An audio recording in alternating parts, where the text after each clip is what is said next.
Hello friends, welcome to my YouTube channel Sam Pok Story. Like, share, comment and subscribe for more episodes. 95 Maryam और शहजादे सैफ।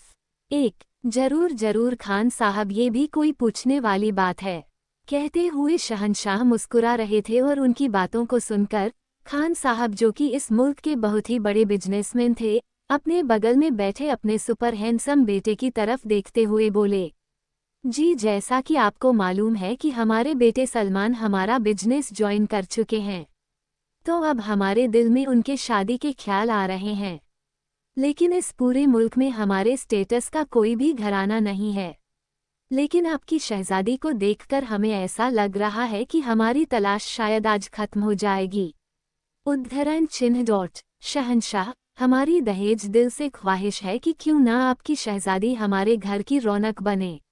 हम चाहते हैं कि आप हमारे बेटे सलमान का रिश्ता अपनी शहजादी के लिए एक्सेप्ट करें।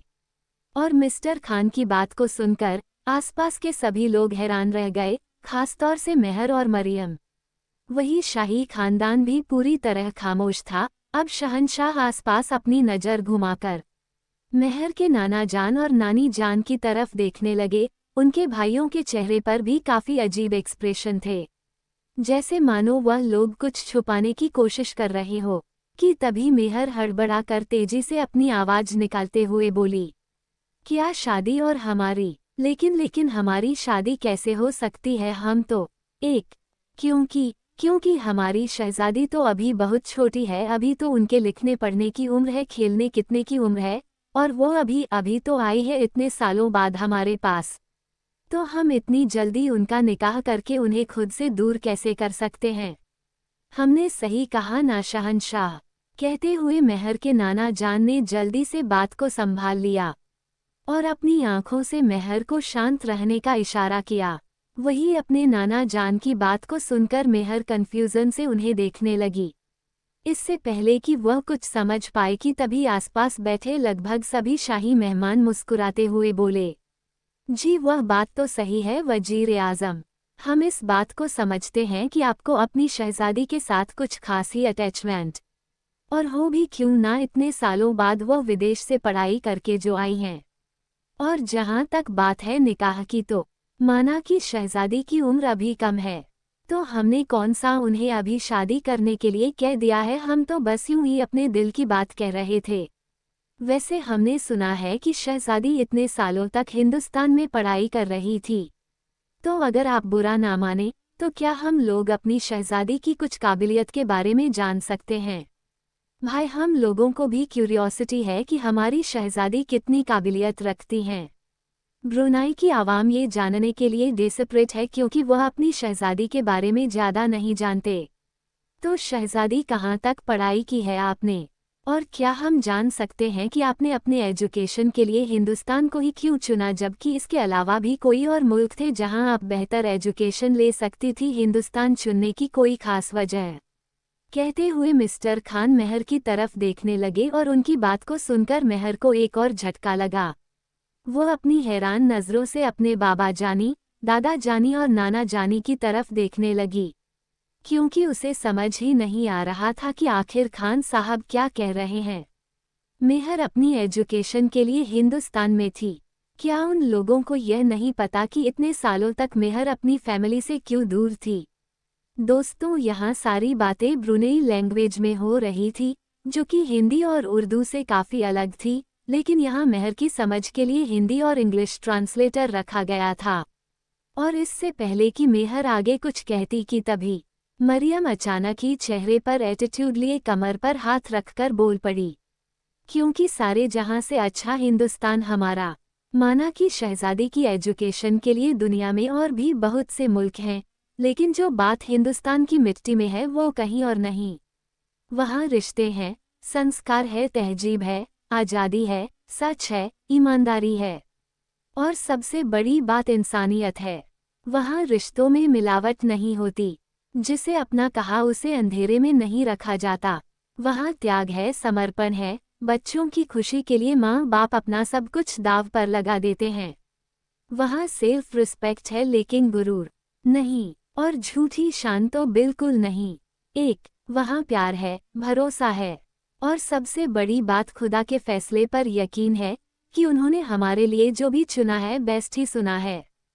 कि तभी डॉक्टर प्रिया भी अपने चेहरे पर गर्व लिए मरियम के हाथों में हाथ लेकर खुश होते हुए बोली, जहाँ का कलर सबसे पुराना और सबसे प्यारा है, उस देश में गंगा बहती है जो बहुत ही ज्यादा प्योर है, जो अपने साथ हर गंदगी को खत्म कर देती है, मन का मैल साफ कर देती है। वहाँ हिंदू और मुस्लिम मिलकर रहते हैं, एक थाली में खाते हैं, एक साथ पढ़ते लिखते हैं। जहाँ मुस्लिम की ईद और हिंदू की दिवाली एक साथ मनाई जाती है। उद्धरण चिन्ह। और यह सब मुमकिन होता है से प्यार और अपनेपन की वजह से। तो बताइए इतनी खासियत क्या है किसी और मुल्क में। अब प्रिया और मरियम की बात को सुनकर आसपास बैठे लगभग सभी मेहमान पूरी तरह हैरान रह गए थे।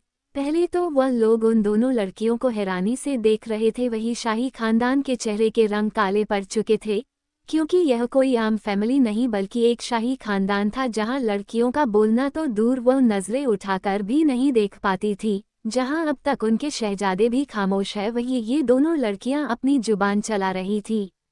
शहंशाह और शाही लोगों को तो बहुत गुस्सा आ रहा था, लेकिन वहीं सैफ हैरानी से मरियम और प्रिया की तरफ देख रहा था। मेहर के चेहरे पर एक स्माइल आ गई, लेकिन अगले ही पल मेहर की दोनों भाभी जान और नानी जान के दिमाग में यही टेंशन थी कि कहीं शाही मेहमान इन लड़कियों की बातों को सुनकर इसे अपनी इंसल्ट ना समझे, वरना मेहमानों की इंसल्ट की यहाँ एक ही खौफनाक सजा है और वह है मौत। यहाँ बहुत ही खतरनाक और स्ट्रिक्ट कानून चलता है, जिसमें छोटी छोटी बात पर लोगों के हाथ पैर काट देना, जुबान काट देना, यहाँ तक कि बीच चौराहे पर गला काटकर फेंक देना भी सजा है। वहीं अब न जाने क्यों सैफ को भी बहुत घबराहट हो रही थी। वह अपनी आंखें दिखाते हुए मरियम को खामोश होने का इशारा कर रहे थे, लेकिन मरियम तो उनकी बातों को पूरी तरह नज़रअंदाज करके एटीट्यूड से खड़ी थी और अपनी आंखें छोटी करते हुए उन्हें घूर रही थी। ये खड़ूस सड़ा हुआ घमंडी हरी आंखों वाला बागर बिल्ला शहजादा, इसकी इतनी हिम्मत कि यह हमें घूरे, वह भी अपनी कंची जैसी आंखों से। इसकी तो लगता है बाहर गार्डन में जो सबक सिखाया था वो उनके लिए काफी नहीं था, हमें अंडे फोड़ ही देने चाहिए थे। इतना कहकर वह अपने ख्यालों में खो गई। उद्धरण चिन्ह। फ्लैशबैक। मरियम जैसे ही पानी में वापस गिरने के डर से शहजादे सैफ के नेकलेस को पकड़ती है, शहजादे सैफ भी खुद को संभाल नहीं पाए और अचानक ही मरियम के ऊपर जाकर गिरे। और अगले ही पल दोनों की आंखें हैरानी से फैल गई, क्योंकि पानी में गिरने के कारण सैफ मरियम के ऊपर थे और दोनों की एक्सीडेंटल किस हो गई थी। इस चीज के लिए वह दोनों रेडी नहीं थे। और वहीं पास में खड़े हुए सर्वेंट भी यह नज़ारा देखकर तो लगभग मानो उनके शरीर से प्राण ही निकल गए हो। उन सभी के हाथ पैर ठंडे हो चुके थे और वह डर के मारे कांपने लगे, क्योंकि जहां एक तरफ एक शहजादे को उसकी मर्जी के खिलाफ टच भी करना गुनाह था, वहीं दूसरी तरफ ये लड़की शहजादी के साथ पानी में गिरी हुई थी। वह सर्वेंट अभी शॉकिंग कंडीशन में खड़े थे कि तभी मरियम अचानक ही शहजादे सैफ के सीने पर हाथ रखकर उन्हें जबरदस्ती खुद से दूर धक्का देकर अचानक ही बगल में पलट देती है।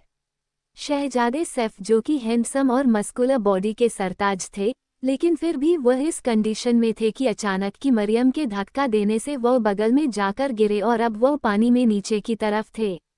लेकिन अगले ही पल मरियम मुंह बनाते हुए फाउंटेन में लगे हुए कमल के फूल और वाटर लिली के पौधों को उखाड़कर शहजादे सैफ के ऊपर मारते हुए बोली, यू गंदे आदमी, आपकी हिम्मत कैसे हुई बार बार हमारा मुंह झूठा करने, हम आपकी जान ले लेंगे। छी छी छी, तौबा तौबा तौबा, उए उए करते हुए मरियम गंदा सा मुंह बनाकर उल्टी करने जैसा हो गई थी। वह अपने सीने पर हाथ रखकर तेजी से उल्टी करने की कोशिश कर रही थी कि तभी अचानक ही शहजादे सैफ उसकी इस हरकत को देखकर हैरानी से अपनी आंखें फाड़ते हुए बोले, ये लड़की, तुम पागल हो गई हो क्या? क्या कर रही हो तुम? और तुम्हारी हिम्मत कैसे हुई हम पर यह गंदा कचरा डालने की?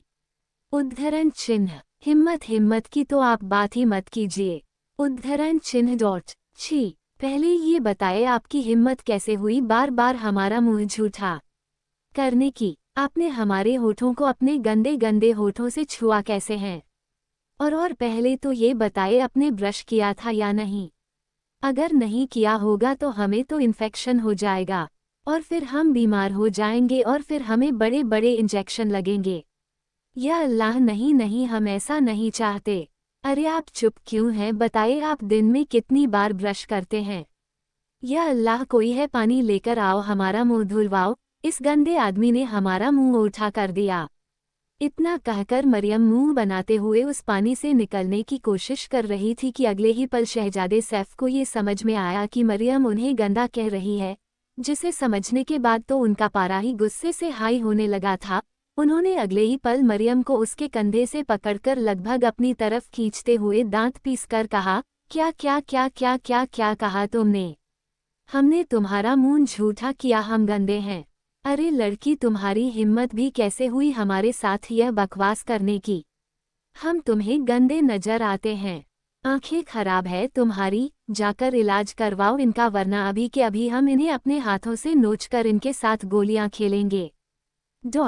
तुम्हें याद नहीं क्या हम एक शहजादे हैं, और तुम एक शहजादे के साथ उसकी तौहीन कर रही हो? तुम्हारी हिम्मत भी कैसे? एक शहजादे हैं तो क्या हुआ? इसका मतलब ये थोड़ी ना है कि आप हमारे मुंह को झूठा करेंगे। अरे आपको पता नहीं है क्या, भले ही हम कहीं के शहजादी नहीं है, लेकिन फिर भी हम किसी का झूठा तक नहीं खाते।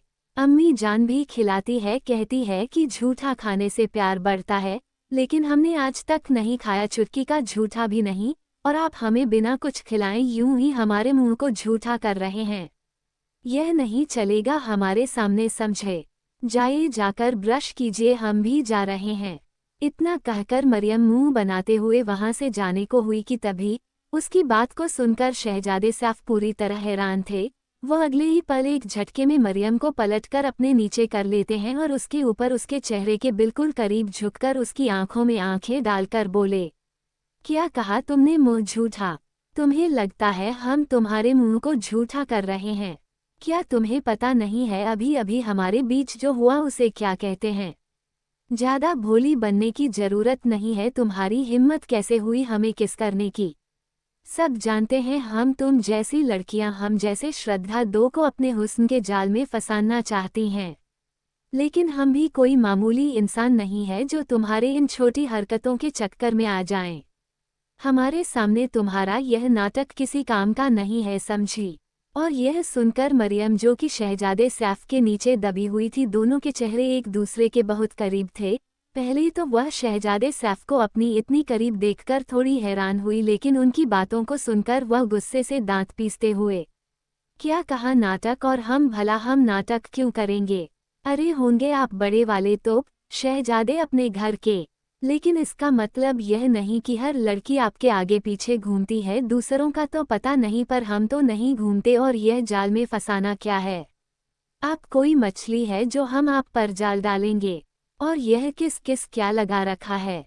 हमने भला आपके गाल पर चुम्मी कब ली? देखिए, हम बहुत शरीफ लड़की हैं, और हम आप जैसे नकचढ़े आदमी को गाल पर कभी की नहीं करेंगे, समझे?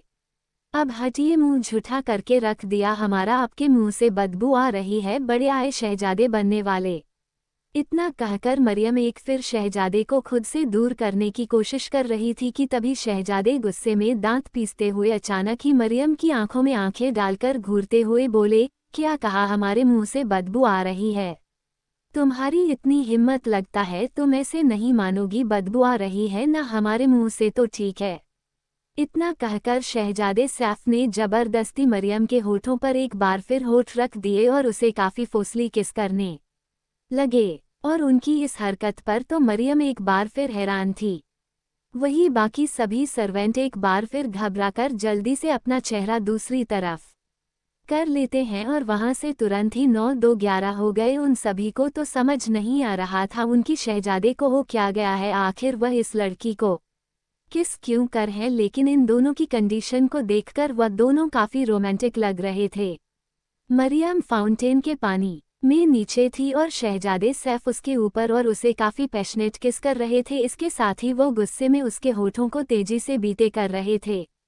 वही मरियम तो शहजादे की किस पूरी तरह हैरान थी। उसे फिलहाल किस की कोई फीलिंग तो नहीं आ रही थी, क्योंकि फिलहाल वह मोहब्बत के जज्बातों से दूर थी, लेकिन उसे शहजादे के होठों से घिन आ रही थी, और उसे अपने होठों में दर्द भी हो रहा था।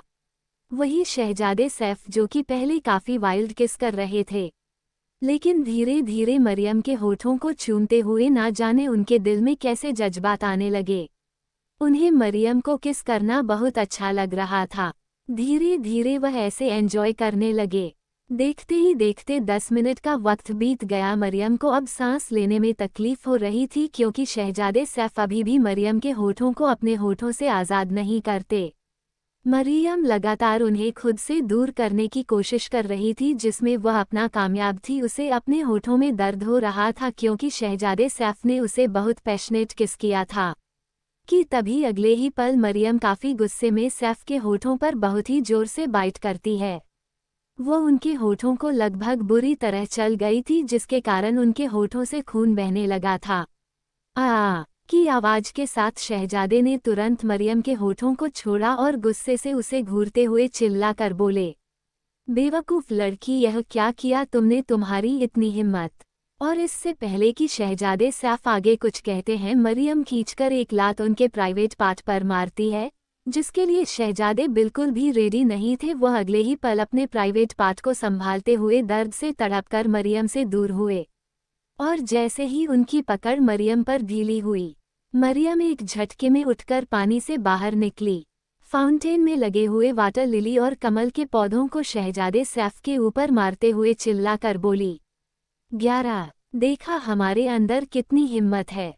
यूं गंदे ठरकी छिछोरे शहजादे, समझते क्या हो अपने आप को। यह मिलकर अपने तीसरी बार हमारे होठों को झूठा किया है और इस बार काट भी लिया। लेकिन यह मत समझना कि हम हिंदुस्तान की लड़कियां कमज़ोर हैं।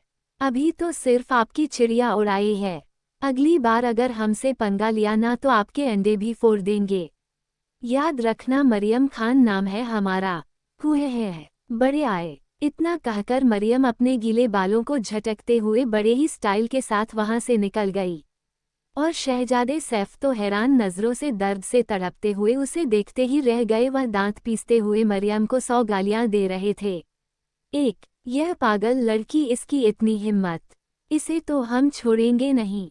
हर cruel love, her cruel love. https skeptical smiley face www.pocketnovel.com/novel/1b1385331bdc30 40 फेडेटी 5C4B6105 डा 401C 1 कैंडेला 10। कहते हैं मोहब्बत कभी खत्म नहीं होती, लेकिन क्या हो अगर यह मोहब्बत आपके सामने झूठ का चोला पहन कर आए। आप उसे मोहब्बत करें दीवानों की तरह और एक दिन वो आपको दे एक ऐसा धोखा जिससे आप कभी उभर ही ना पाए। लेकिन यह मोहब्बत यहाँ खत्म ना होकर जुनूनियत की हद को पार करने लगे। क्या हो जब कुछ छुपे हुए राज असर डालने लगे आपकी मोहब्बत पर। और क्या हो जब आप अपने ही हाथों अपनी मोहब्बत को दिन दे ऐसा धोखा जो रिश्तों के एक नए अध्याय को शुरू करें। कुछ ऐसी ही कहानी है जिया और कियांश की। चाहतों से शुरू हुआ ये सफ़र खत्म हुआ एक अजीब मोड़ पर, लेकिन यहाँ से शुरुआत हुई एक नई जुनूनियत की। आखिर क्या कहानी है जिया और कियांश की, आखिर क्या। 96 यू गंदे ठरकी छिछोरे शहजादे, अंडे फोड़ देंगे हम आपके। मरियम पर ढीली हुई मरियम एक झटके में उठकर पानी से बाहर निकली। फाउंटेन में लगे हुए वाटर लिली और कमल के पौधों को शहजादे सैफ के ऊपर मारते हुए चिल्लाकर बोली, देखा हमारे अंदर कितनी हिम्मत है। यूं गंदे ठरकी छिछोरे शहजादे, समझते क्या हो अपने आप को।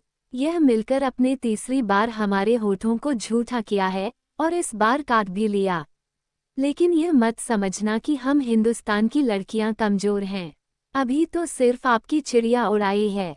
अगली बार अगर हमसे पंगा लिया ना तो आपके अंडे भी फोड़ देंगे। याद रखना, मरियम खान नाम है हमारा। हुए है बड़े आए। इतना कहकर मरियम अपने गीले बालों को झटकते हुए बड़े ही स्टाइल के साथ वहां से निकल गई और शहजादे सैफ तो हैरान नज़रों से दर्द से तड़पते हुए उसे देखते ही रह गए। वह दांत पीसते हुए मरियम को 100 गालियां दे रहे थे। उद्धरण चिन्ह, यह पागल लड़की, इसकी इतनी हिम्मत, इसे तो हम छोड़ेंगे नहीं। इन बातों को याद करते हुए मरियम अपने ख्यालों से बाहर आई। वही मरियम और प्रिया की गुस्ताखी को देखकर पूरा शाही खानदान गुस्से से उबल रहा था। सभी मेहमान भी हैरान थे और न जाने क्यों शहजादे सैफ शाही खानदान चेहरे पर गुस्से को नोटिस करते हुए घबराकर अपनी आंखें दिखाते हुए मरियम को शांत होने का इशारा कर रहे थे। लेकिन मरियम तो उन्हें ही गलत समझते हुए अपनी आंखें छोटी करते हुए उन्हें घूर रही थी। अब वजीर आजम यानी मेहर के नाना जान शाही खानदान के रसूख को संभालते हुए अचानक ही गुस्से से दहाड़ते हुए जैसे ही मरियम को कुछ कहने वाले थे। गुस्ताख लड़की, तुम्हारी इतनी हिमाकत कि तुम शाही मेहमानों के साथ। और इससे पहले कि वह आगे कुछ कहते हैं, मरियम और प्रिया दोनों के चेहरे पर घबराहट भरी एक्सप्रेशन आ गई। उन दोनों की साथ ही अटक गई क्योंकि वजीर आजम की आवाज़ बहुत ही ज़्यादा बुलंद थी। वो दोनों लड़कियां अपने हाथों की पकड़ पर और भी सख्ती करते हुए घबराकर अपनी नज़र उठाकर उनकी तरफ देख रहे थे कि तभी अचानक ही शाही मेहमान मिस्टर खान वजीर आजम को शांत करने की कोशिश करते हुए बोले, शांत हो जाए वजीर आजम, हमें इनकी बातों का बिल्कुल भी बुरा नहीं लगा, बल्कि हमें तो खुशी हो रही है। ये अपने मुल्क की इतनी तारीफ कर रही है। वैसे हमने भी हिंद के बारे में बहुत कुछ सुना है और आज एक हिंदुस्तानी को देखकर हमें एहसास हो गया कि सचमुच वो काफ़ी अनोखा देश है। सच कह की है तो हम आज तक हिंद गए ही नहीं, पर हमारे कुछ रिश्तेदार हिंद रहते हैं, उन्होंने भी हमें इसी बारे में बताया था और अब तो हमारा भी हिंदुस्तान जाने का बहुत दिल कर रहा है। एक्चुअली हमारा एक प्रोजेक्ट भी हिंदुस्तान के लिए आया है, तो अब हम सोच रहे हैं क्यों ना हम उस प्रोजेक्ट को एक्सेप्ट कर ही लें।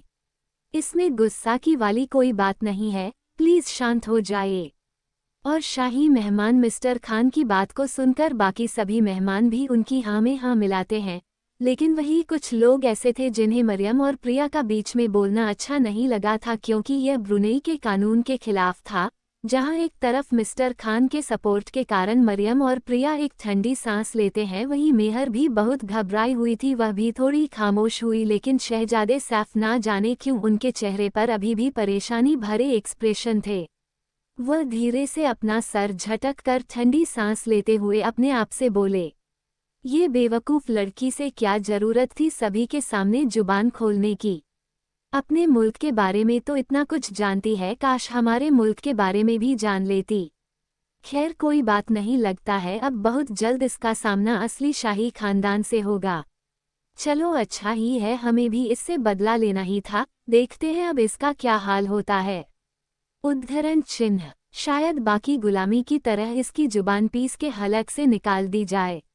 इतना कहते हुए शहजादे सैफ अपने खाने पर कंसंट्रेट कर रहे थे, लेकिन आ जाने क्यों अब उनसे खाना भी नहीं खाया जा रहा था कि तभी सभी लड़कियां, जो कि अभी भी पर्दे के पीछे में एक अलग डायरेक्शन में बैठी हुई थी, जिसके कारण वह लोग उस पार्टी का हिस्सा होकर भी नहीं थे। मेहर को छोड़कर कोई भी औरतों मर्दों के बीच नहीं आई थी। हालांकि मेहर भी पूरी तरह शाही लिबास में ढकी हुई, चेहरे पर एक नेता का बना हुआ नकाब पहनी अपने बाबा जाने के बगल में बैठी थी, क्योंकि यह पार्टी खासतौर से उसके लिए ही रखी गई थी।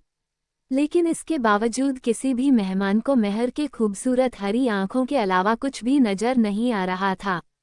कुछ ही देर में दादा जानी की चौथी पर मेहर को वहां से ले जाने का इशारा किया गया। इसके बाद मेहर, जिसे खुद यहाँ बैठना मुश्किल हो रहा था, तुरंत ही अपनी जगह से खड़े होकर सबको सलाम करते हुए अपनी सहेली और भाभी जान की टीम के साथ वहां से निकल गई। और मेहर के जाने के बाद मिस्टर खान शहंशाह की तरफ देखते हुए मुस्कुरा कर बोले, शहंशाह, हम जानते हैं कि हमें ये बात कहनी तो नहीं चाहिए, लेकिन आपकी बेटी सचमुच नायाब हीरा है।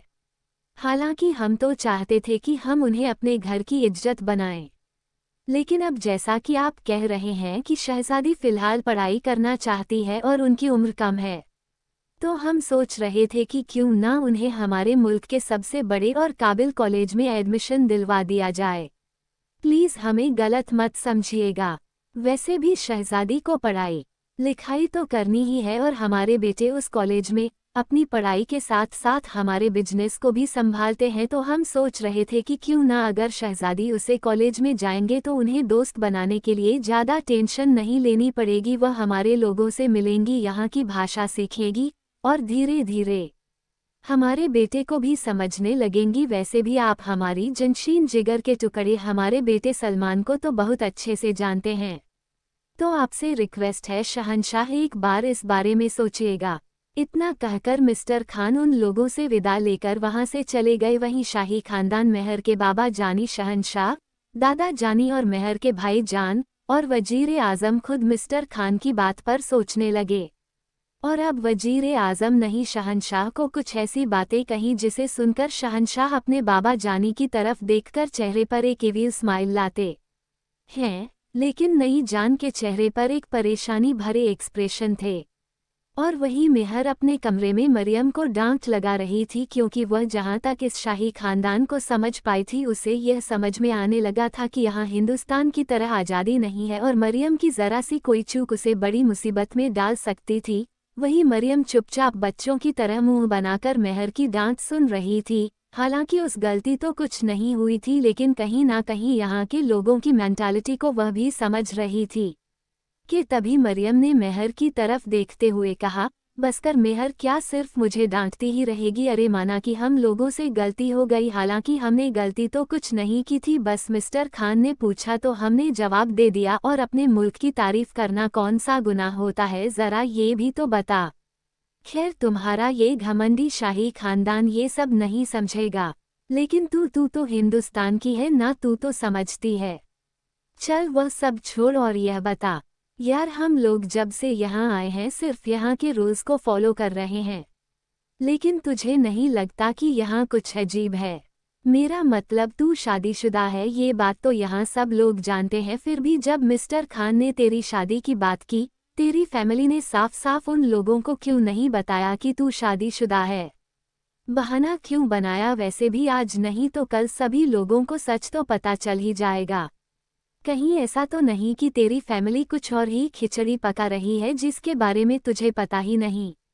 और मरियम की बात को सुनकर मेहर थोड़ी कंफ्यूज हो रही थी, लेकिन फिर एक ठंडी सांस लेकर बोली, नहीं मरियम, ऐसा कुछ नहीं है, जरूरी है तेरी गलतफहमी होगी। मेरी फैमिली में उन्हें इसलिए शायद नहीं बताया होगा क्योंकि रहीम यहाँ नहीं है, या फिर वो लोग कभी इस चीज़ के लिए प्रिपेयर नहीं है। वैसे भी वह लोग किसी को बताएं यह न बताएं, हम जानते हैं कि हमारी शादी हो गई है, तो हमें दूसरों से क्या मतलब है, हमें तो सिर्फ अपने रहीम से। इतना कहकर मेहर ने अपनी जुबान वही रोक लिया और अचानक अपने सर पर टपली मारते हुए बोली, या खुदा, ये हमने क्या किया? हम तो भूल ही गए, हमने भाभी जान के आने के बाद अचानक ही रहीम की कॉल डिस्कनेक्ट कर दी थी। अब तो वह हम पर बहुत नाराज होंगे। अब हम क्या करें? इतना कहकर मेहर जल्दी से अपने मोबाइल फ़ोन लेकर बालकनी की तरफ दौड़ गई और रेहान को कॉल करने लगी। लगभग 3-4 कॉल करने के बाद फाइनली रेहान ने कॉल रिसीव की, तो मेहर रेहान के कॉल रिसीव करते ही बिना सोचे समझे सबसे पहले उसे सॉरी बोलती है।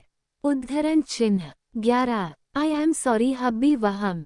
कैसी रही शाही दावत लिटिल रैबिट?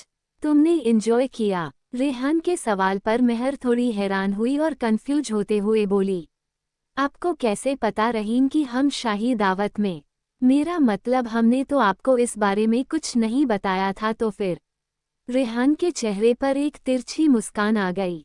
हमने तुमसे कहा ना, तुम भले ही हमसे दूर हो लेकिन हमारी पहुंच से दूर नहीं हो लिटिल रैबिट। हमारी नज़रें सिर्फ तुम पर। खैर ये बताओ, तुमने अपनी मेडिसिन और एक्सरसाइज टाइम पर ली ना?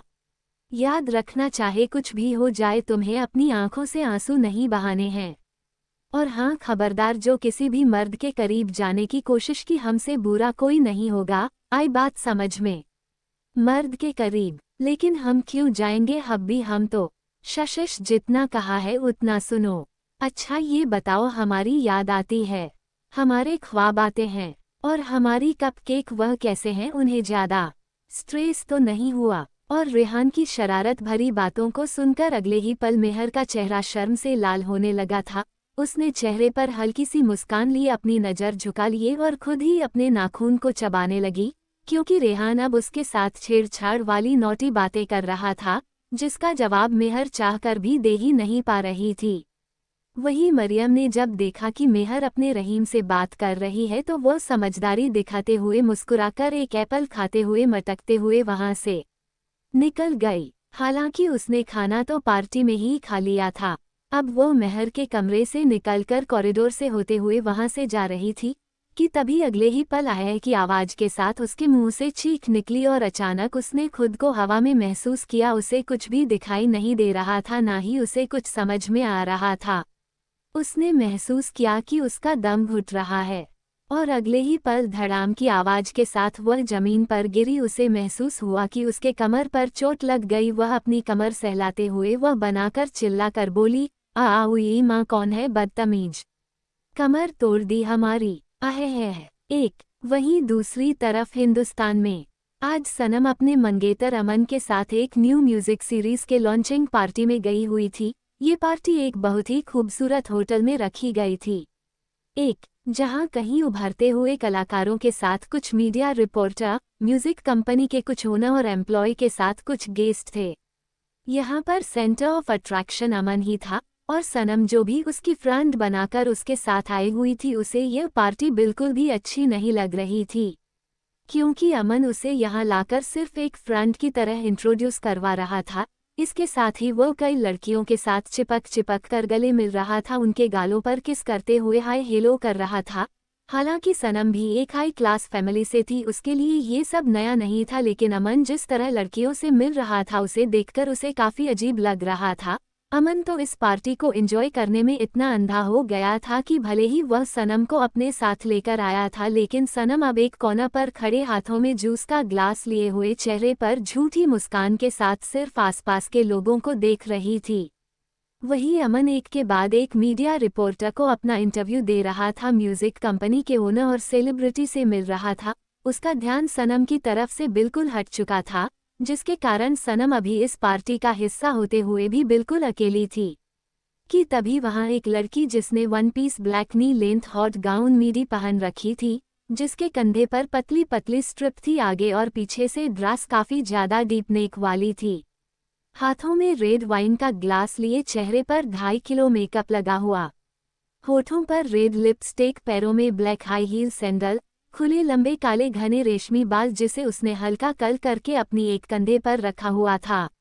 बड़ी ही स्टाइल और राधा के साथ आते हुए वाइन का सिप लेते हुए सनम के पास आई और उसे ऊपर से नीचे तक देखते हुए एटीट्यूड और बड़ी ही अदा के साथ बोली, उद्धरण चिन्ह, आई एम शनाया, तुम अमन के साथ आई हो ना, उसकी फ्रेंड बनकर। ये सुनकर सनम अपने चेहरे पर फीकी सी स्माइल लिए हाँ में सर हिलाकर बोली, सनम फारूकी।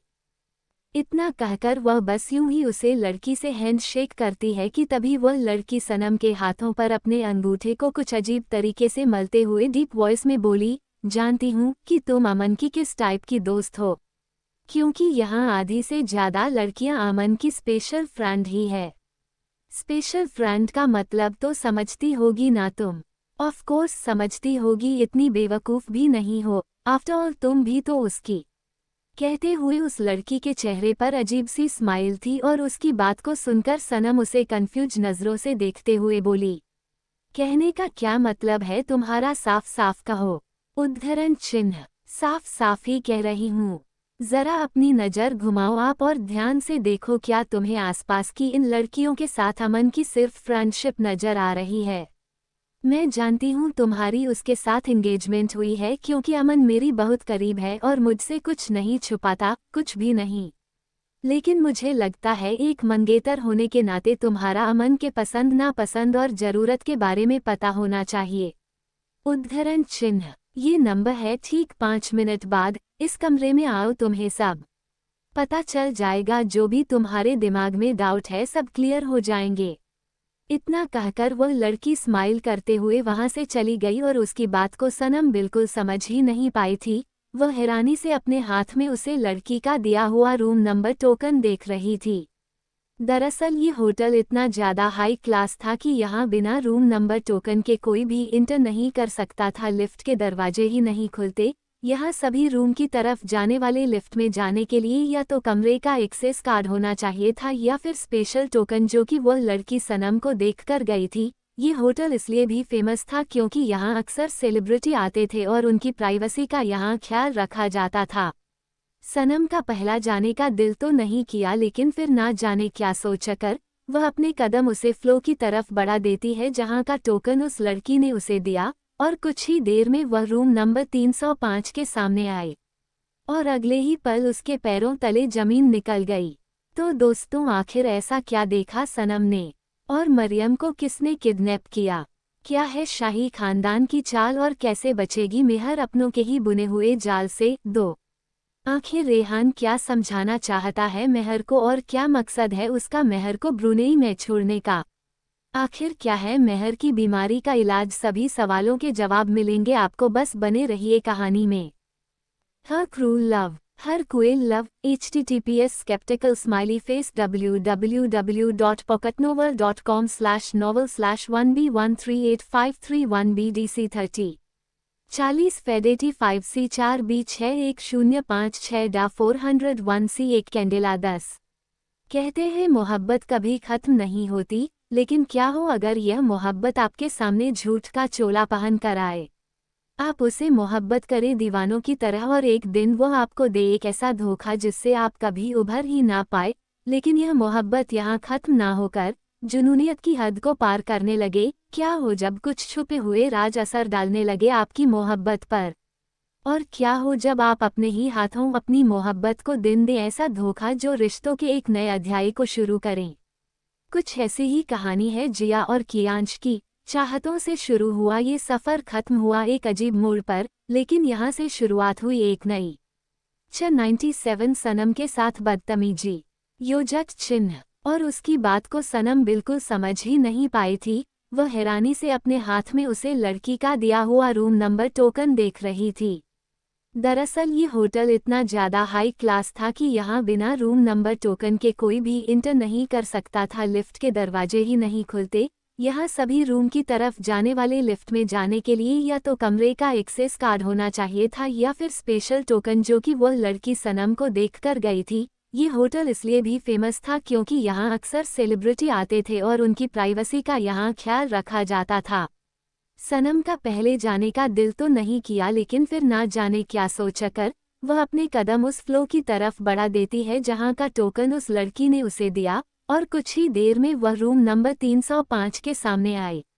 और अगले ही पल उसके पैरों तले जमीन निकल गई, क्योंकि उसने अमन को एक खूबसूरत सी लड़की की बाहों में झूलते हुए देखा। वह उसे लड़की को काफ़ी बुरी तरह से लिपटे हुए काफ़ी देर तक किस कर रहा था, और अचानक अमन को इस तरह देखकर सनम पहले तो हैरान हुई, लेकिन अगले ही पल न जाने क्या सोचकर वह कमरे के बाहर रखे हुए एक बड़े से फ्लावर वास के पीछे छुप गई। अब वह सामने अमन को देख रही थी कि तभी अमन और वह लड़की, जो कि इस वक्त फिलहाल कॉरिडोर में थे और कमरे के अंदर कदम रख ही रहे थे, तभी वह लड़की अमन के गले में अपनी बहन लपेटे हुए उसे काफ़ी पैशनेट किस कर रही थी, और अमन भी उसका पूरा साथ दे रहा था। उसने अचानक ही उस लड़की को दीवार के अगेन पुश किया और कॉरिडोर में ही बिना किसी हेसिटेशन काफ़ी पैशनेट किस करने लगा।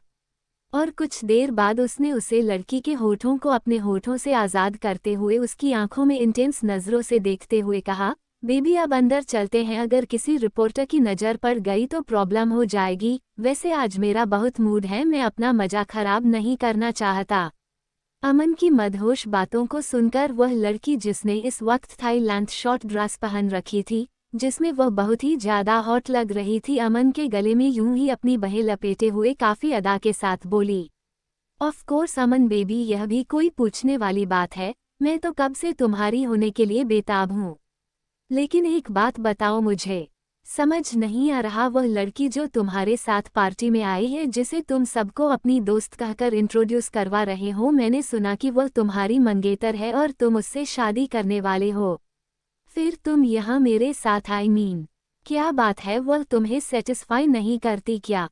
और अचानक उसे लड़की की बात को सुनकर अमन के चेहरे के एक्सप्रेशन गुस्से में बदलने लगे थे। ऐसा लगा जैसे मानो किसी ने उसकी दुखती रग पर हाथ रख दिया हो। वह अचानक ही गुस्से से दांत पिसते हुए उसे लड़की के बालों पर अपनी पकड़ कसते हुए उसकी आंखों में आंखें डालकर घूरते हुए बोला, नाम भी मत लो फिलहाल उसे लड़की का, उसका नाम लेकर मैं अपना मूड खराब नहीं करना चाहता। हाँ, वह मेरी मंगेतर है, लेकिन सेटिस्फाई तो दूर की बात है, कभी मुझे अपने करीब भी नहीं आने देती। बहुत गर्मी है उसके अंदर, दिल तो करता है कि एक झटके में उसकी सारी गर्मी निकाल दूं। एक दिन मेरे बिस्तर पर मेरे नीचे तड़पेगी, तब उसे एहसास होगा कि उसका किस मर्द से पाला पड़ा है। लेकिन फिलहाल मैं ये कर नहीं सकता, क्योंकि उसके बाप के सामने मुझे बुरा नहीं बनना। वह लड़की पहले तो मेरी मोहब्बत लेकिन अब मेरी जिद है जिसे किसी भी हाल में पाना मेरा ख्वाब है। उसकी हिम्मत कैसे हुई मुझे इग्नोर करने की। उसके बाप के आगे अच्छा बनने के लिए मुझे भी अच्छा बनने का नाटक करना पड़ रहा है। एक बार बस एक बार उसकी शादी मुझसे हो जाए, उसके बाद में उसे दिखाऊंगा कि शौहर किसे कहते हैं। अपने 10 बच्चों की माँ उसे ना बना दिया तो मेरा नाम भी अमन खान नहीं। लेकिन फिलहाल तुम्हें इन सब चीज़ों को सोचने की ज़रूरत नहीं है, क्योंकि फिलहाल उसका काम तुम करोगी मुझे सेटिस्फाई करके। तभी तो मैं तुम्हें बड़े बड़े प्रोजेक्ट दिलवा सकता हूँ। इसीलिए चुपचाप कमरे में चलो, समझी। और अमन की इस गुस्से भरी बात को सुनकर वह लड़की जिसे फिलहाल अपने बालों में दर्द हो रहा था, अचानक ही उसके चेहरे पर एक कड़वी मुस्कुराहट आ गई और वह उस कमरे में उसके साथ चली गई। और वही यह नज़ारा देखकर पहले तो सनम को एक बार में बहुत गुस्सा आया। उसका दिल किया कि वह अभी अमन के पास जाकर खींचकर उसके चेहरे पर 2-4 चमाटे जड़ दे। लेकिन फिर अगले ही पल उसकी आंखों में आंसू आने लगे हैं और वह अपनी किस्मत पर रोते हुए अपने ख्यालों में खो गई। एक बार सनम टीवी पर अमन के एक एक्ट्रेस के साथ अफेयर होने के बारे में न्यूज़ सुनकर अपने डैड से साफ साफ कह देती है कि उसे अमन से शादी नहीं करनी, क्योंकि वह एक कैरेक्टरलेस लड़के के साथ नहीं रहना चाहती। लेकिन उसकी सौतेली मॉम ने ये कहकर उसे शांत कर दिया कि अक्सर लड़के जवानी में बहक जाते हैं, अमन एक कुंवारा लड़का है और एक सेलिब्रिटी है, ऐसे में लड़कियों का उसके आसपास रहना उसका मूड बना देता होगा। लेकिन इस बात से सनम को ज़्यादा डिसअपॉइंट नहीं होना चाहिए, क्योंकि शादी के बाद सभी मर्दों की तरह वह भी सुधर जाएगा। बस सनम उसे प्यार और उसका साथ दे, क्योंकि अमन उसे प्यार करता है। और यह सुनकर सनम को बहुत गुस्सा आया था। उसने बदतमीजी करते हुए अपने डेड की तरफ नफरत भरी नज़रों से देखते हुए कह दिया, एक आपको गलतफहमी हो रही है मैसेज फारूकी। कुछ मर्द शादी के बाद भी नहीं सुधरते। एक बीवी से उनके बच्चे हो जाने के बावजूद वो दूसरी औरतों पर मुंह करने निकल ही जाते हैं। और कुछ औरतें तो इतनी गिरी हुई होती हैं कि शादीशुदा मर्दों को भी अपने जाल में फंसाने से पीछे नहीं हटती। ये बात सनम ने लगभग टोंट भरे लहजे में अपने डैड और अपनी सटेप मॉम को देखते हुए कहा था, जिसका खामियाजा ये हुआ कि सटेप मॉम ने सनम को खींचकर थप्पड़ मारा, जिसके लिए उसके डैड ने भी मना नहीं किया, बल्कि वह तो किचन में जाकर सनम की मॉम को उसके बालों से पकड़कर बाहर हाल में लेकर आए और सबके सामने अचानक ही उन्हें फ्लोर पर धक्का दे दिया। यह नज़ारा देखकर सनम भी पूरी तरह घबरा गई और उसकी मॉम भी डर गई, क्योंकि आसपास सरबेट भी थे। लेकिन सनम के डैड और सटेप मॉम को कोई भी फर्क नहीं पड़ा, बल्कि अब सनम के दादा अपनी बेल्ट निकालकर सनम को मारने की जगह ये सजा अपनी बीवी को मारते हुए देने लगे। एक बाद एक दर्द भारी चीखें उसकी मॉम के मुंह से निकलने लगी।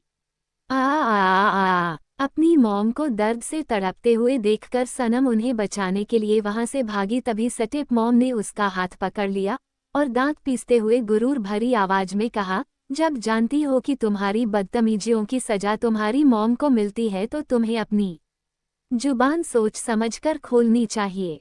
अगर हम चाहे तो ये सजा तुम्हें भी मिल सकती है, लेकिन फिलहाल तुम्हारा यह नाजुक जिस्म और यह हुस्न है हमारे बहुत काम का है। लेकिन तुम्हारी बदतमीजी के लिए तुम्हें छोड़ भी तो नहीं जा सकता। अपनी सटेप मॉम की बात सुनकर सनम अपनी आंखों में आंसू लिए अपने सटेप मॉम और डैड से माफ़ी मांगने लगी कि वह उन्हें छोड़ दें।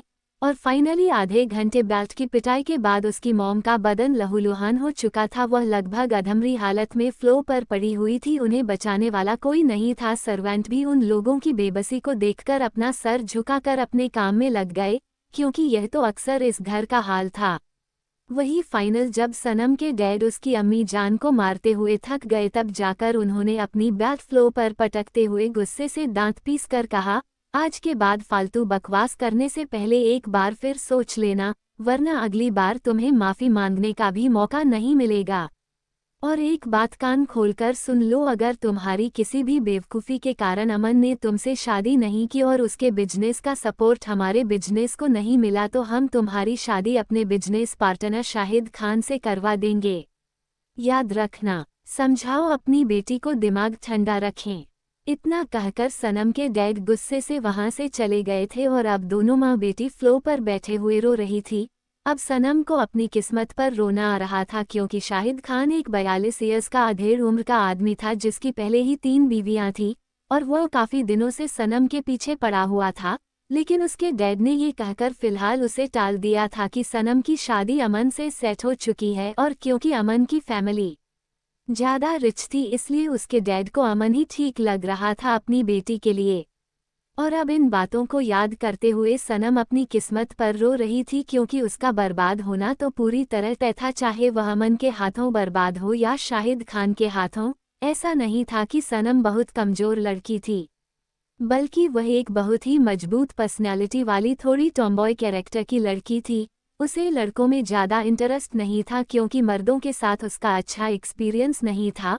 उसका दिल करता है कि वो अपनी मॉम को लेकर इस घर से निकल जाए, लेकिन उसकी मॉम पुराने ख्यालों की औरत थी। वह दुनिया क्या कहेगी, लोग क्या कहेंगे, सनम बिना बाप की इस दुनिया में कैसे रहेगी। सच तो ये था, इसकी सबसे बड़ी वजह थी कि वह अपने पैरों पर खड़ी नहीं थी। उन्हें अपने मायके से भी सपोर्ट नहीं था, क्योंकि सनम के डैड बहुत रिच थे, उनके सामने उसका ननिहाल कुछ नहीं था।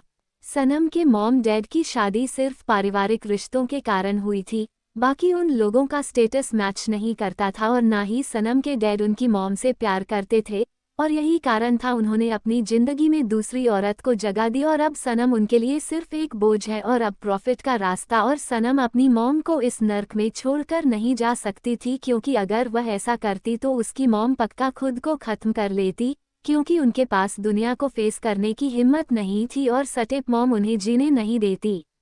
अब सनम यूं ही अपनी किस्मत पर आंसू बहाते हुए वहां से निकल गई।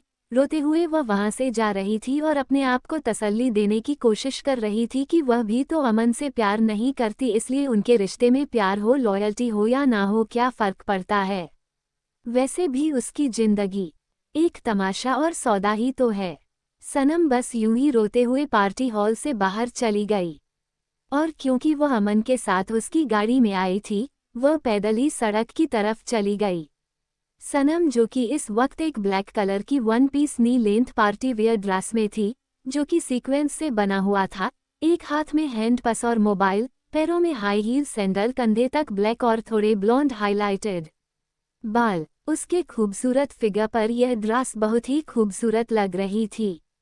हालांकि यह ड्रेस बिल्कुल भी वल्गर नहीं थी, लेकिन रात के इस वक्त लगभग 12 बजे बजने वाले थे, सुनसान सड़क, दिल्ली जैसा शहर, अकेली लड़की के लिए ये जगह सही नहीं थी। लेकिन फिलहाल सनम के पास कोई और रास्ता नहीं था, वह बस यूं ही रोते हुए सड़क पर चल रही थी कि तभी अचानक ही वह कुछ शराबियों ने उसे घेर लिया, और अब वह अपने सामने एक हॉट और सेक्सी लड़की को देखकर उसे परेशान करने लगे। वही सनम, जो कि अभी अपनी बेबसी और गुस्से पर रो रही थी, वह उन लोगों का मुकाबला करने लगी। वह लोग, जो कि गिनती में लगभग 4 या 5 थे, वो उन्हें खींच कर पंच और थप्पड़ मार रही थी। कुछ जगह उसने लात भी मारे, लेकिन एक अकेली लड़की का इतने लोगों से बचपन मुश्किल था। कुछ देर में सनम को एहसास हुआ कि वह इन लोगों से नहीं जीत सकती, तो फाइनली वह अपने पैरों से सैंडल निकालकर तेजी से सड़क पर भागने लगी।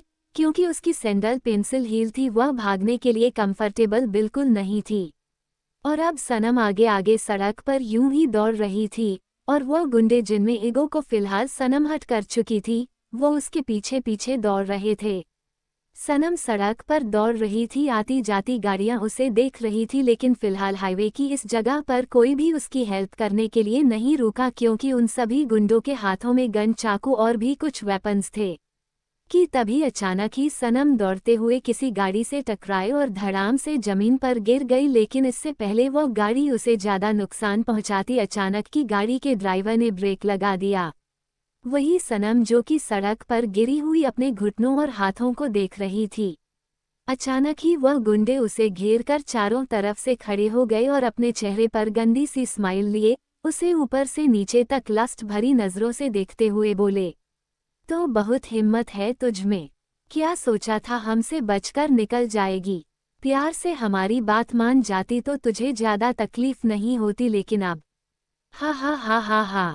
इतना कहकर वह लोग सनम की तरफ झुकने लगे। वही सनम घबराते हुए सड़क पर ही पीछे की तरफ घसीटते हुए बोली, देखो देखो, मुझसे दूर रहो, देखो मैं तुमसे कहती हूँ, मुझसे दूर रहो। तुम जानते नहीं हो मैं कौन हूँ। लेकिन वह लोग सनम की बातों को इग्नोर कर रहे थे और जैसे ही दो गुंडे सनम को कंधे से पकड़ते ही वाले थे कि तभी अचानक ही उनके हाथ हवा में रुक गए, जिसे महसूस करते ही वो गुंडे हैरानी से सामने की तरफ देखने लगे। तब जाकर उन्हें एहसास हुआ कि किसी ने उनके हाथों को हवा में पकड़ लिया है। अब वो लोग अपनी नज़र उठाकर सामने खड़े शख्स को देखते हैं। तुम्हारे सामने खड़ा शख्स अपनी आंखों में अंगार लिए उन्हें घूरते हुए दांत पीसकर बोला, एक बार कहूंगा और आखिरी बार कहूंगा, अगर अपनी जिंदगी प्यारी है तो चुपचाप यहाँ से निकल जाओ, वरना तुम लोगों को पछताने का भी मौका नहीं मिलेगा। और अब उसे इंसान की धमकी को सुनकर सभी गुंडे हैरानी से एक दूसरे को देखने लगे। उद्धरण चिन्ह। तो दोस्तों, आखिर कौन है ये शख्स और क्या ये बचा पाएगा सनम को? क्या सनम की जिंदगी में आएगी कभी खुशियाँ? Her cruel love, her cruel love. https skeptical smiley face www.pocketnovel.com/novel/1b1385331bdc30 40 Fidelity 5C4B6105 डा 401C1 कैंडेला 10। कहते हैं मोहब्बत कभी खत्म नहीं होती, लेकिन क्या हो अगर यह मोहब्बत आपके सामने झूठ का चोला पहन कर आए? आप उसे मोहब्बत करें दीवानों की तरह और एक दिन वो आपको दे एक ऐसा धोखा जिससे आप कभी उभर ही ना पाए, लेकिन यह मोहब्बत यहाँ खत्म ना होकर जुनूनियत की हद को पार करने लगे। क्या हो जब कुछ छुपे हुए राज असर डालने लगे आपकी मोहब्बत पर? और क्या हो जब आप अपने ही हाथों अपनी मोहब्बत को दिन दे ऐसा धोखा जो रिश्तों के एक नए अध्याय को शुरू करें? कुछ ऐसी ही कहानी है जिया और कियांश की। चाहतों से शुरू हुआ ये सफ़र खत्म हुआ एक अजीब मोड़ पर, लेकिन यहाँ से शुरुआत हुई एक नई जुनूनियत की। आखिर क्या कहानी है जिया और कियांश की? आखिर क्या होगा जब कियांश का सच आएगा जिया के सामने? और क्या होगा धोखे, मोहब्बत और खानदानी दुश्मनी में पनप रही इस जुनूनियत की? क्या होगा जब जिया का क्रूल लव आएगा उसके सामने? Like, share, comment and subscribe for more episodes. 98 क्या मरियम को मिलेगी खतरनाक सजा? योजक चिन्ह, उद्धरण चिन्ह उद्धरण चिन्ह। देखो देखो मुझसे दूर रहो, देखो मैं तुमसे कहती हूँ मुझसे दूर रहो, तुम जानते नहीं हो मैं कौन हूँ। लेकिन वह लोग सनम की बातों को इग्नोर कर रहे थे और जैसे ही दो गुंडे सनम को कंधे से पकड़ते ही वाले थे कि तभी अचानक ही उनके हाथ हवा में रुक गए, जिसे महसूस करते ही वो गुंडे हैरानी से सामने की तरफ देखने लगे। तब जाकर उन्हें एहसास हुआ कि किसी ने उनके हाथों को हवा में पकड़ लिया है। अब वो लोग अपनी नज़र उठाकर सामने खड़े शख्स को देखते हैं। तुम्हारे सामने खड़ा शख्स अपनी आंखों में अंगार लिए उन्हें घूरते हुए दांत पीसकर बोला, एक बार कहूंगा और आखिरी बार कहूंगा, अगर अपनी जिंदगी प्यारी है तो चुपचाप यहाँ से निकल जाओ, वरना तुम लोगों को पछताने का भी मौका नहीं मिलेगा। और अब उसे इंसान की धमकी को सुनकर सभी गुंडे हैरानी से एक दूसरे को देखने लगे। लेकिन फिर अचानक ही जोर जोर से हंसते हुए बोले, हा हा हा हा, नहीं जाएंगे, क्या कर लेगा तू? देख चिकनी लड़की, देखकर ज्यादा फिसलने की जरूरत नहीं है, ये हमारा माल है, तेरी भलाई इसी में है कि यहाँ से चला जा, वरना हीरो बनने के चक्कर में जीरो भी नहीं रहेगा। इतना कहकर उनमें से दो गुंडे अपनी गन और चाकू निकाल लेते हैं और सामने खड़े शख्स के ऊपर पॉइंट कर देते हैं कि तभी उनके सामने खड़ा शख्स से, जो कि कोई और नहीं बल्कि साहिल मलिक था, अपने चेहरे पर डार्क ऑरा लिए एक झटके में बड़े ही स्टाइल के साथ उसे आदमी के हाथों को काफी अजीब तरीके से फोल्ड कर उसके हाथों से गन छीन लेता है और तुरंत ही आसपास खड़े सभी लोगों के पैरों के पास एक के बाद एक ताबड़तोड़ फायर करते हुए बोला, क्या करोगे, बोलो क्या करोगे तुम लोग? वही वह लोग समर के फायर करने से अचानक ही घबराते हुए पीछे होने लगे। अरे अरे चकने, क्या कर रहा है तू, लग जाएगी। वहीं उनकी बातों को सुनकर साहिल अपने चेहरे पर एक तिरछी मुस्कान लिए लगातार उनके पैरों के पास फायर करते हुए बोला, इतना डर? अभी तो गुंडे बना रहे थे, अब क्या हुआ? अब हम पर अटैक नहीं करना, आओ आगे आओ। इतना कहकर 6 राउंड फायर करता है, जिसके बाद उन लोगों के चेहरे पर पसीने बहने लगे थे और वो काफी घबरा गए। लेकिन जैसे ही साहिल ने 6 राउंड फायर किया, वह सभी एक दूसरे का चेहरा देखकर मुस्कुराते हुए बोले, चिकने तूने स्टाइल तो बहुत अच्छा मारा, लेकिन अब तो गन की बुलेट खत्म हो गई, अब क्या करेगा तू? This story is upload by Sam pock story. इतना कहकर वह अपना चाकू निकाल लेते हैं और ये देखकर साहिल बड़े ही स्टाइल के साथ वह गन अपने पीछे फेंककर उन सभी को अपनी डार्क नजरों से देखते हुए बोला, शेर को लड़ने के लिए हथियारों की नहीं, जिगरे की जरूरत होती है। वो एक झटके में अपने जीन्स के बैक साइड से अपनी गन निकालकर उसे बड़े ही स्टाइल के साथ देखते हुए बोला, लेकिन मेरे पास हथियार भी है और जिग भी, तुम्हारा शिकार कैसे करूं तुम खुद ही डिसाइड कर लो। इतना कहकर वो उन सभी की तरफ अपनी गन पॉइंट करता है, जिसके बाद तो उन सभी की हालत बुरी तरह पंचर हो गई थी। वह तुरंत ही वहां से भागने को होते हुए बोले, माफ करना हमसे गलती हो गई, तू ले जा लड़की को, बस हमें छोड़ दे। ए चलो रे छोड़ दो लड़की को। उद्धरण चिन्ह। इतना कहकर वह सभी गुंडे वहां से भागने को हुए कि तभी साहिल मुस्कुराते हुए उन सभी के भागते हुए पैरों को देखकर एक के बाद एक सभी के पैरों पर एक एक बुलेट शूट करता है, जिसके बाद वह सभी दर्द से कराहते हुए अचानक ही सड़क पर गिर गए और साहिल अपने चेहरे पर एक तिरछी मुस्कान लिए बोला, गलती की थी, सजा तो मिला ही थी। आज के बाद अगर किसी और लड़की की तरफ नजर उठाकर देखा तो अगली बार भेजा उड़ा दूंगा। उद्धरण चिन्ह। इतना कहकर वह पलटकर सड़क पर गिरी हुई सनम की तरफ देखा है तो सनम अभी भी घबराते हुए कभी उन गुंडों को तो कभी साहिल को देख रही थी। साहिल उसे दोनों कंधों से पकड़कर धीरे से सहारा देते हुए खड़ा करने की कोशिश करते हुए बोला, सनम तुम यहाँ इतनी रात को तुम ठीक तो हो? तुम्हें उन लोगों ने कहीं चोट? और इससे पहले कि साहिल आगे कुछ कहता, सनम जो कि फिलहाल अपने आप को बहुत ही टूटा हुआ महसूस कर रही थी, अचानक की घबराते हुए साहिल के सीने से लटपटकर उसे जोर से हग करते हुए फूट फूट कर रोने लगी। और वही सनम की इस हरकत पर साहिल पहले तो पूरी तरह हैरान रह गया, लेकिन फिर उसकी कंडीशन को समझते हुए वह उसे प्यार से शांत करते हुए उसकी पीठ को थपथपाते हुए बोला, प्लीज शांत हो, जो कुछ नहीं हुआ है, मैं हूं ना तुम्हारे पास, घबराओ मत, चलो मैं तुम्हें तुम्हारे घर छोड़ देता हूं। इतना कहकर वह सनम को अपने साथ लेकर गाड़ी में बैठा और उसे एक टिश्यू पेपर और पानी की बोतल देते हुए बोला, पहले यह पानी पी लो और अपने आंसू साफ कर लो, ब्यूटीफुल चेहरे पर आंसू अच्छे नहीं लगते।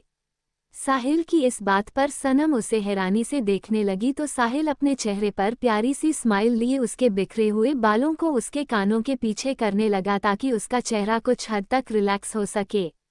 अब सनम पानी की बोतल लेकर पानी पीती है और टिश्यू पेपर से अपने आंसू साफ करने लगी। साहिल अब अपनी गाड़ी घुमाकर सनम के घर के डायरेक्शन की तरफ जाने लगा कि तभी अचानक ही ना जाने क्या सोचकर सनम उसे रोकते हुए बोली, नहीं मुझे मेरे घर नहीं जाना, कहीं ऐसी जगह ले चलो जहां मुझे कुछ पल सुकून मिले। और यह सुनकर साहिल हैरानी से उसे देखने लगा। और वहीं दूसरी तरफ ब्रुनाई में हुए मरियम को अचानक ही किसी ने एक अंधेरी जगह पर लाकर पटक दिया। अहह की आवाज के साथ मरियम तुरंत ही अपनी कमर पर हाथ रखकर खुद को सहलाने लगी और जल्दी से अपने हाथ पर मारते अपने बदन पर रखे हुए कंबल को खुद से दूर करने की कोशिश करने लगी। दरअसल उसे किसी अनजान शख्स ने कंबल में लपेटकर अपने कंधे पर लाकर इस जगह पर पटका था। अब मरियम जैसे ही कंबल से आज़ाद होती है अगले ही पल गुस्से से, कौन है बदतमीज, किसकी इतनी हिम्मत हुई कि, कहते हुए उसके शब्द वहीं रुक गए और अगले ही पल उसकी आंखें हैरानी से बड़ी हो गई, क्योंकि अगले ही पल उसे अपने सामने 4 शाही गार्ड और एक लंबा चौड़ा पहलवान जैसा मजबूत कद काठी वाला इंसान खड़ा था, जिसे देखकर मरियम बहुत ही ज्यादा घबराने लगी क्योंकि वह शख्स बहुत डरावना था। उसके चेहरे और बॉडी पर जगह जगह कटे हुए से निशान थे, एकदम काला चिकना शरीर, सर पर एक भी बाल नहीं और हाथ में एक बड़ा सा हंटर। उसकी आंखें बहुत ही डरावनी तरीके से लाल थी और वह अपने गंदे आंखों से सनम को ऊपर से नीचे तक देखते हुए अजीब अजीब हरकतें कर रहा था, जैसे दांत को किटकिटाना और अपने नाक के नथुनों को फूलाना। और उस इंसान की इस अजीबोगरीब हरकत को देखकर मरियम को बहुत ज्यादा डर लग रहा था। रात के अंधेरे में वह इंसान जिसे देखकर किसी की भी रूह कांप जाए। मरियम तुरंत ही घबराते हुए पीछे की तरफ सरकते हुए बोली, कौन कौन हो तुम और हमें यहाँ क्यों लाए हो? कोई है प्लीज हमारी मदद कीजिए, कोई है। इतना कहकर वह तुरंत ही अपनी जगह से उठकर तेजी से वहां से ऑपोजिट डायरेक्शन में भागी और वहीं मरियम को इस तरह भागते हुए देखकर उस शख्स के चेहरे पर कुछ अजीब से एक्सप्रेशन थे। वहीं मरियम घबराहट के मारे इधर उधर भाग रही थी। इस वक्त उसने अपने बदन पर एक बहुत ही बड़ा घाघरा चोली जैसा ड्रेस पहन रखा था, उस पर लंबा सा दुपट्टा। वह इधर उधर भाग रही थी कि तभी वह एक बड़े से दरवाजे से होते हुए कार की तरफ दौड़ गई। उसे समझ नहीं आया कि वह कहाँ जा रही है, उसे तो बस किसी तरह यहाँ से निकल रहा था। उसे यह जगह अनजानी सी लग रही थी। अल्पविराम, वह बदहवास थी, इधर उधर दौड़ रही थी कि तभी उसे बड़े से दरवाजे को पार करते ही वह सामने एक अलग ही दुनिया में पहुंच गई, जहां का नज़ारा उसे और भी ज्यादा डरावना लग रहा था, क्योंकि उस जगह पर रात के इस अंधेरे में कई गुलाम को टॉर्चर किया जा रहा था, किसी को हंटर से मारा जा रहा था, तो किसी के हाथों पर खोलता हुआ तेल उधेला जा रहा था, किसी की जुबान एक झटके में काटकर उसके हाथ में दे दी गई थी, तो किसी को हाथ पैर बांधकर उनके पैरों में कील ठोकी जा रही थी। आसपास दर्द भारी चीख पुकार मची हुई थी, और यह नज़ारा देखकर तो मरियम का दिल सीने से बाहर आ रहा था। उसका दिल 100 की स्पीड में धड़क रहा था। उसकी आंखों से आंसू बह रहे थे और वो बुरी तरह कांप रही थी। उसके पर अपनी ही जगह पर जम गए। आसपास का नज़ारा देखकर तो उसे सांस भी नहीं आ रही थी, हर तरफ खून फैला हुआ था, और उसके सामने न जाने कितने ही जल्लाद जैसे दिखने वाले इंसान, जो कि शायद इंसान के रूप में पत्थर थे, वो गुलामों को बेदर्दी ढंग से सजा दे रहे थे कि तभी उसके कानों में किसी के लगभग दहाड़ती हुई आवाज गई, एक तुम्हारी हिम्मत भी कैसे हुई शाही खानदान के शहजादे का नाम अपनी जुबान से लेने की? क्या तुम्हें मालूम नहीं कि शहजादे का नाम अपनी जुबान से लेना गुनाह है? तो तुम्हारी यह हिमाकत डॉट। और जल्लाद की बात को सुनकर वह शख्स जल्लाद के पैरों में गिरकर उससे माफ़ी मांगते हुए बोला, हमें माफ़ कर दो, हमसे गुनाह हो गया, हमसे गलती हो गई, आगे से ऐसा नहीं होगा, खुदा के वास्ते हमें माफ़ कर दो। शाही खानदान में गुस्ताखी की सज़ा सिर्फ मौत है, लेकिन इस बार तेरी गुस्ताखी तेरी जुबान ने की है, इसलिए सज़ा उसे ही मिलेगी। इतना कहकर जल्लाद उस इंसान के मुंह में हाथ डालकर उसकी जीभ बाहर निकाल लेता है और एक झटके में उसे काटकर उसके हाथों में रख देता है, जिसके बाद आ की आवाज़ के साथ वह आदमी दर्द से तड़पने लगा। और ये देखकर मरियम बहुत ज़्यादा घबराने लगी कि तभी दूसरा जल्लाद एक आदमी की आंखें अपने गर्म गर्म लोहे की सलाखों से निकालते हुए बोला, तुम्हारी इतनी हिम्मत है कि तुमने शहजादी को देखने की जुर्रत की? की आवाज़ के साथ वह इंसान भी दर्द से तड़पने लगा कि तभी अचानक की जल्लाद के कानों में एक फरमान पड़ता है, अगले गुनहगार ने शाही खानदान के मेहमानों की बेइज्जती करने की कोशिश की है और वह सजा के लिए हाजिर है, इसकी जुबान काट दी जाए। और यह सुनकर मरियम के हाथ पैर ठंडे पड़ गए, क्योंकि वह समझ चुकी थी यह सजा उसके लिए ही है। वह तुरंत ही पीछे पलट कर देखती है तो वह लंबा चौड़ा खतरनाक सेक्स उसके पीछे ही खड़ा था, जिसे देखकर मरियम बहुत ही ज़्यादा डर गई और वह तुरंत ही अपने कदम पीछे लेते हुए अपना सर हिलाते हुए बोली, नहीं नहीं, हमने ऐसा कुछ नहीं किया, हमने ऐसा कुछ नहीं किया, हमें छोड़ दो। इतना कहकर वह तेजी से वहां से ऑपोजिट डायरेक्शन में फिर से भागी, लेकिन उस लंबे चौड़े शख्स के चेहरे पर अभी भी कोई एक्सप्रेस नहीं थे। मरियम अब पागलों की तरह बेतहाशा घबराते हुए इधर उधर भाग रही थी। बचाओ बचाओ, कोई है, बचाओ बचाओ। ये तभी अचानक ही किसी ने उसका हाथ पकड़कर एक झटके में खींच लिया। वहीं दूसरी तरफ मेहर, जो कि इन सभी बातों से अनजान, अपने बिस्तर पर सोने के लिए आ गई, और इस वक्त उसके चेहरे पर एक प्यारी सी स्माइल थी, क्योंकि उसने अभी अभी अपने रहीम से बात की थी और न जाने क्यों आज रेहान भी उसके साथ बहुत ही रोमांटिक अंदाज में मीठी मीठी बातें कर रहा था। उसकी छेड़खानी बड़ी बातों को याद कर करके मेहर शर्म से पानी पानी हो रही थी। अब वो एक बार फिर रेहान को याद करते हुए अपनी आंखें बंद कर सोने की कोशिश करने लगी, और कुछ देर बाद उसे नींद भी आ जाती है। लेकिन नींद में ही उसे महसूस हुआ जैसे कोई उसे छूने की कोशिश कर रहा है, और धीरे धीरे उसके बदन से उसके कपड़े को रिमूव करने की कोशिश कर रहा है। लेकिन इसके बावजूद वह अपनी आंख खोलने की हिम्मत ही नहीं कर पाई। उसे ऐसा एहसास हुआ कि कपड़ों के अंदर उस इंसान के हाथ अब उसके बदन को छू रहे थे, और कुछ ही देर में उसके मुंह से सिसकियां निकलने लगी थी। उसकी पकड़ उसके बेडशीट पर कस रही थी, और वह गहरी गहरी सांस लेते हुए ब्लैंकेट के अंदर ही आउट ऑफ कंट्रोल हो रही थी। उसका खुद पर बस ही नहीं चला, उसे ऐसा महसूस हुआ है जैसे कोई उसे अपनी आगोश में सामने के लिए बेताब है। धीरे धीरे उसकी सिसकियां कमरे में काफी तेजी से गूंज रही थी, लेकिन उसे यहाँ देखने के लिए कोई भी नहीं था।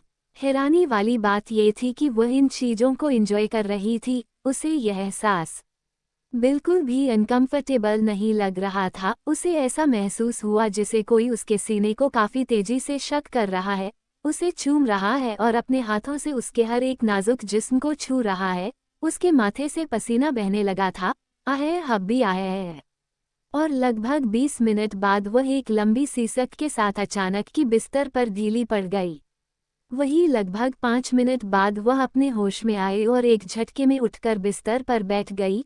उसने घबराकर अपनी नज़र इधर उधर करना शुरू कर दिया। वह पूरे कमरे में देख रही थी। उसने अपने बदन को देखा तो हैरान रह गई, क्योंकि वह अभी भी अपनी प्रॉपर ड्रेस में थी। बदन पर ब्लैंकेट था और कमरे में कोई भी नहीं था, जिसे महसूस कर वह एक ठंडी सांस लेती है और अपने दिल पर हाथ रख कर बोली, हाँ तो ये सपना था, लेकिन कितना अजीब सपना था।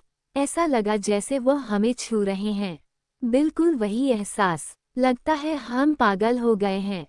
इतना कहते हुए उसका चेहरा शर्म से लाल हो रहा था कि तभी उसे अपने अंदर अनईजी सा फील होने लगा, जिसे महसूस करने के बाद उसे खुद पर बहुत शर्म आने लगी थी। वह तुरंत ही अपनी जगह से उठकर तेजी से बाथरूम की तरफ दौड़ी और वह इतनी रात को ही बाथ लेने लगी। बाथटब के पानी में बैठकर वह अपनी आंखें बंद करते हुए अपनी रहीम यानी अपने हस्बैंड के ख्यालों में खो गई। रेहान को याद करते हुए उसे अपनी बिस्तर पर की हरकत एक बार फिर याद आ रही थी, जिसके बाद वह खुद ही अपने आप से नजर नहीं मिल पाती। वह अपने बदन को काफी अजीब तरह से छूते हुए बोली, यह क्या हो रहा है हमें? क्या ये गलत है? हमें उनके एहसासों की याद क्यों आ रही है? इतना कहकर वह शर्माते हुए अपने चेहरे को अपने दोनों हाथों से ढक लेती है, क्योंकि उसने सब कुछ वही महसूस किया था जो रेहान के करीब होने पर महसूस करती थी। और वहीं दूसरी तरफ इंडिया में रेहान, जो कि अभी अपने कमरे में बिस्तर पर लेटा हुआ था, इस वक्त उसके बदन पर एक भी कपड़े नहीं थे, बस एक पतला सा ब्लैंकेट था, लेकिन उसके चेहरे पर एक अजीब सी स्माइल थी। वह अपने होठों में सिगरेट लगाकर बेड के हेडरेस्ट के सहारे बैठे लंबी लंबी कश ले रहा था। हर cruel love, her cruel love, उद्धरण चिन्ह https skeptical smiley face www.pocketnovel.com/novel1b1385331bdc30 like share and subscribe. Hello दोस्तों, मैंने आपको कल कहा था कि कृपया मेरे YouTube चैनल को सब्सक्राइब करें, लेकिन मेरे वीडियो को बहुत लोगों ने देखा है, लेकिन उनमें से एक ने भी सब्सक्राइब नहीं किया है। इसलिए आज और कल मैं एक चैप्टर अपलोड कर रहा हूँ। अगर मुझे सब्सक्राइबर मिलते हैं तो मैं और एपिसोड अपलोड करूँगा। अगर मुझे सब्सक्राइबर नहीं मिले तो मैं कहानी अपलोड नहीं करूँगा।